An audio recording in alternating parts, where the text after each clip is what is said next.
Good morning, everyone, and thank you very much for attending my presentation. I hope actually you hear me well, and then I'll be speaking fast because I have only 20 minutes. So if you have a question, please ask me afterwards, so I'll be happy to answer that. So today's presentation will be focusing mostly on, So my presentation will have 3 parts. First part is just a quick recap from statistical analysis and based on the Kaspersky Lab, internal resource like Kaspersky Security Network, KSN, some results of their security incidents and the investigation done on the customer sides and the security audits also. Second part will be the prediction from last year and some recap and some analysis of results and what prediction were right, what wrong. And finally some forecast for the future. So I'll start from the first slide pretty quick. Basically, over the past 2 years, we enumerated a number of threats, like APTs and random threats, attacking the ICS customers. So you can see on the slide that there is a dramatic rise of incidents. And that happens, there are actually a few factors. The first factor is most organizations trying to put the system online just for usability, so they can control it remotely, they can actually simplify the management, and they can outsource the management and the control to some vendors and the third-party organizations. Second part is mostly operating stuff is not secure awareness. I mean, is low secure awareness, and then actually pretty much don't know what they're doing. And the last one is most of the organization and corporation that we done audit for do not take security seriously. They take it as a tax. Like, we have to pay, yeah, well, we buy something cheap, we compliant, that's it, forget it. Now then you can see on the left side some recap from the ICS Threats statistics, and the biggest part is energy sector. I cannot explain actually why energy sector, but I think it's only because they typically have the distribution, why they're distributing subnets, like substation, lots of operation stuff. Unfortunately, not many operators understand security and actually follow, and even the security architects, if there are, may not understand security well. There is no sometimes security policy. So here I can show some statistics on detection, malware detection per vendor, and you can tell that Siemens and Rockwell are taking number 1 and 2 positions, but not because they're insecure, but because they are Microsoft spread it everywhere. There are a lot of customers. The install base is the hugest, and then not many organizations also taking that seriously because ICS do not provide. I mean, the controllers, PLC, SCADA do not provide security by default. For instance, here is the message what I'm typically receiving from the customers. I spend lots of money. Why I should spend more? Or opposite. Oh no, not opposite, but another thing like, I don't think I'll be ever attack victim. So I don't care about APTs. I have more important stuff like customers. I have to provide the energy. I have to provide some infinite constant supply chain and so on. I can actually give you some 2 examples from our audits, how the company thinking. So we done some security audits on site for some power transmitting company back in Russia, and then the typical process looks like, so we ask a question first, and then we get confirmation, and then we drill down. The first question I asked was, so there was actually a few operators sitting on in front of me, and the security manager who was responsible for the overall security policy. The question was, have you ever used USB in the corporate net and then bring it to manufacturing zone, like SCADA? The answer was, yeah, we do. Okay, check mark. The next question was stupid. I mean, not stupid, kind of. The answer is supposed to be yes. Oh, sorry, no. And the question was, have you ever used same USB home and then after that bring it back to the manufacturing zone? That operator, he didn't even think. He like, yeah. And the security guy, what's wrong there? I'm like, okay, we're done. What can I tell about security guidance there? I mean, so like another question was how the company, how the organization put together the PLC devices and the even expensive devices like the press that I put here. Maybe not the same thing. There was also an organization, they bought a very expensive like press from, I think it's Siemens, They installed it in remote location and wanted to actually operate remotely from like long distance. Unfortunately, they connected that press directly to the internet without any firewall, without any attempt to secure it. So a few months after the press was infected, the firmware were wiped out from the system, and then they called Siemens, complained about it, and finally Siemens said, unfortunately, sorry, we cannot actually apply your protection, what's called the warranty, because this is the malware incident, it's owned by your own now. So the customer complained about, but they couldn't do anything. So the stupid thing was they just installed without any security protection, without any defense. So going deeper to the statistical analysis, I put there some slides, and actually I'd like to emphasize the random threats is a major threat to ICS. So from our experience, there were about 10,000 systems that we detected online. I mean, there are actually millions, but there are 10 unique organizations with a scary system connected directly to internet. In 50% of cases, 50% of organizations were ever infected or maybe infected now. And only about 10% of this 50%, so it's like 5% total, were attacked with something close to, like, we can tell, APTs. So APT problem, how to say, is not a major issue now, but is raising very quick. So I would say random threats and actually secure awareness is a bigger issue than APTs. So I put here some names of the malware like Kida, Sality, Debris, and so on. And what's important about Sality, for instance, it used the same exploit that used to be discovered in Stuxnet. So Microsoft patched it about 5 years ago in August 2010. But you can see 15% of organizations still didn't apply this patch, or maybe didn't even know about it.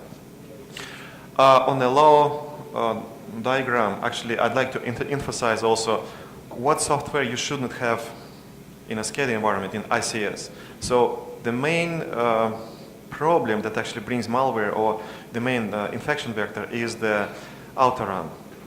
So that comes. When malware comes with USB stick, with USB devices, with from like a file share. So some organization decided to put some file share just to exchange files between the corporate network and the manufacturing zone, bypassing the normal security. I saw there like a few times. Then the network was separated by two things, and then there was actually some server, pretty much not even secured, allowing to transfer Windows update, signature update between the networks. So VBS and Java in browsers, that is actually another thing that shouldn't be installed there. Last one, porn blocks, you probably understand where it comes from. And then exploits in general, basically the companies not applying patches that been published for like ages ago.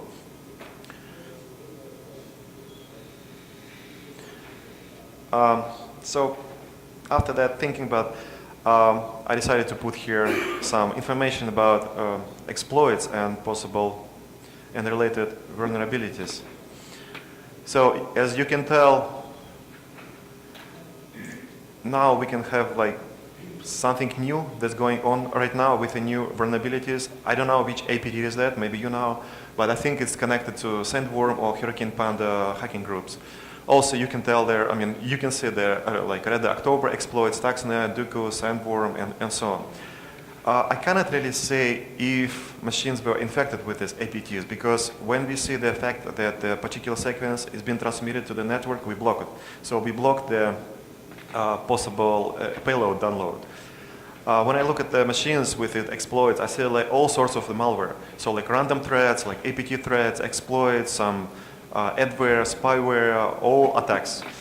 It means that even if you ever connect to your system to the internet, you'll get immediately some notifications.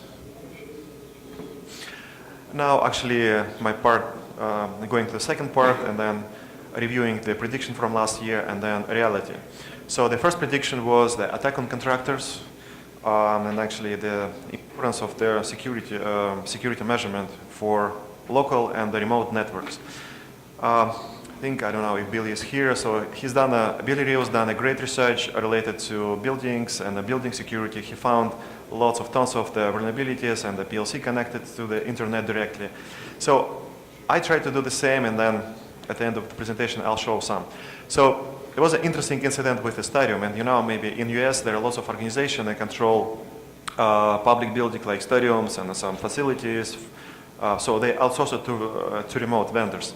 So the basic vulnerability, the authentication flow, network protocols, and the vulnerability in the third-party applications. Also, not many contractors or vendors, they understand security well, and actually they care only about, again, the usability and the stability of the system. Here, actually, a quick recap from the RISA reports from 2013 and 2014, showing how important the internal and external employees. You can see that contractors adds about 10% of the reason of malicious incidents, and the current employees about 30%, the hackers 60%. So hackers may be a little bit more dangerous than the internal employees. And this is actually just to demonstrate that basically this is an incident from 2014 reported by US CERT and the Homeland Security. There was some city in US where they decided to put together several water plant facilities and become actually one large organization. Unfortunately, no security investigation was done, no audits, no changes, so they just put it together. And finally, in like a couple of months, there was an incident, major water overfill, so the facility has to be shut down, and the FBI had to investigate it. So after investigation, they figure out that security wasn't taken into place at all, so there are actually lots of the source of the information, the communication to the internet and between other networks, and all contractors, all internal employees had the same set of credentials, so it's not possible to investigate, it's not possible to actually find out actually what happens, and not possible to do some analysis. So FBI left without any conclusion. The second prediction was the SCADA can become a backdoor to IT, and this is actually true because actually this year we've seen lots of attacks on the OPC server. Thanks, Michael. He gave me a nice explanation what OPC stands for. It's like "Oh, please connect." So OPC just communicates between across like networks, the local networks, remote networks. The main problem there is what they solve is they connect the different protocols, different system with ease. Unfortunately, they also provide some tunneling mechanism for malware. So malware can, if they penetrate the OPC server, can communicate to other components, go like to remote facility, IT network, financial department, whatever. So basically, if an attacker connects via, for instance, modem or via the contractor channel to the manufacturing zone, it can actually send just one infected package to the OPC server, crash it, and then continue its business. So we again coming to the issue of external contractors and the external employees. Here's some recap from the Habex victim. Habex also uses OPC advantage, so it's actually when it's infecting the server, trying to enumerate the connection, trying to penetrate other targets with OPC communications. So basically some recap on the countries. So basically number one is United States and Spain, and the list of their industrial that we believe been infected by Habex. The top three is education, research, mechanical engineering, and information technology. But I think also we cannot really say for sure which organization is which. The prediction number three, attack on remote devices. This is interesting. And coming again to the same external contractor, old or very vulnerable systems, low awareness of the personal stuff. So basically, one day I've got, actually about like 2 months ago, I've got a call to my phone.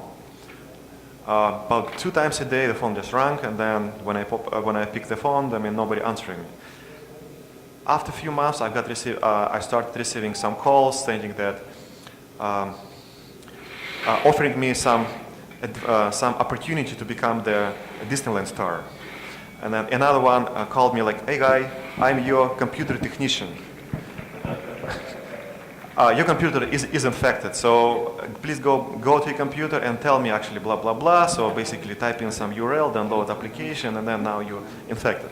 So I think actually same done just to discover the modems. So basically because the modems, when connected to the network, they don't have credentials, they don't have any checks, so the remote contractors can freely connect to the to the manufacturing zone, install the updates, change the configuration settings, PLC parameters, and other things.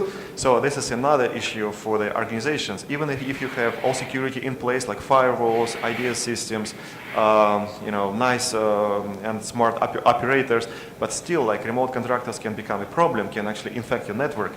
And then, what do you do? So here's like another opportunity for Regin. This malware also infiltrates the base station controller.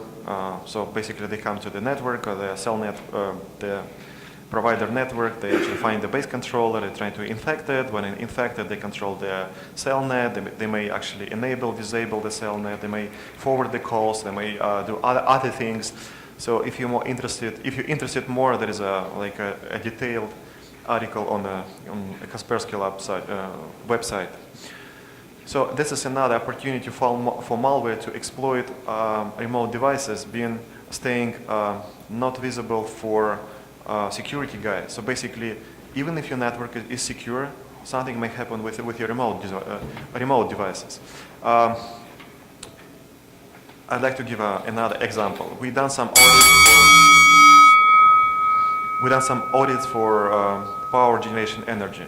And they have also, the hydro plant like Koly Dam back in the US. So they have like intake pipe, like water flow that controls the water flow. Unfortunately, that system was controlled by Windows 2000, with OPC server, with DCOM. It's basically never patched. And then if it breaks, then the basically SCADA system may not know what's happening with the gate. So maybe close, open. And there was an incident in Siberia with the Russian power plant, and the turbine actually popped up and flew away. Maybe it was like some related incident. So here's actually what I promised before. I done some like quick research, like some simple things. So I have a control like PLC Rockwell controller sitting on my deck, and what I done just basically look up at the health page and then pop up and actually open the Google page, type some process names, and then immediately I got a few PLC connected to the web directly. So some random organization, I don't know, they produce fences, like metal fences. So next one, if I know the type of controller, type of operation system, I can maybe exploit it or change configuration or block it, or maybe even change the firmware. Another thing that I want to show here is the future, probably part of future prediction. So Air Force Research, they done some rootkit analysis, and they successfully changed the firmware, implanted the rootkit there. And then accidentally I had the same controller, and then I look at that. So here's the picture of the real USB card. It's actually that big. So there are actually two NAND chips and then one controller. So it looks like a normal device. So basically when you open it, you actually like remove it, install the new one, and then sell it. Pretty easy. And here is some code if you're interested of the password decryption. So what's next for 2015? We believe that will be like random malwares will be the #1 threats, and attacking the ICS systems like as a major factor. And the reason is because behind it is drivers, because the Microsoft stopped supporting XP, so no more patches, no more exploit vulnerability patching. OPC DCOM will remain in place, no change. So even NIST, the National Institute of Standards and Technologies, issued a new policy. It will be not adopted soon because it's kind of suggested. It's not like mandatory now. Most sophisticated, actually social attacks because of the low awareness of the personnel, especially in the power industry. Most sophisticated low footprint malware, oil and gas, and probably the prices, probably the geopolitical issues. exporting sensors, exploiting sensor grid, avoiding, and actually malware in supply chain. I think that business opportunity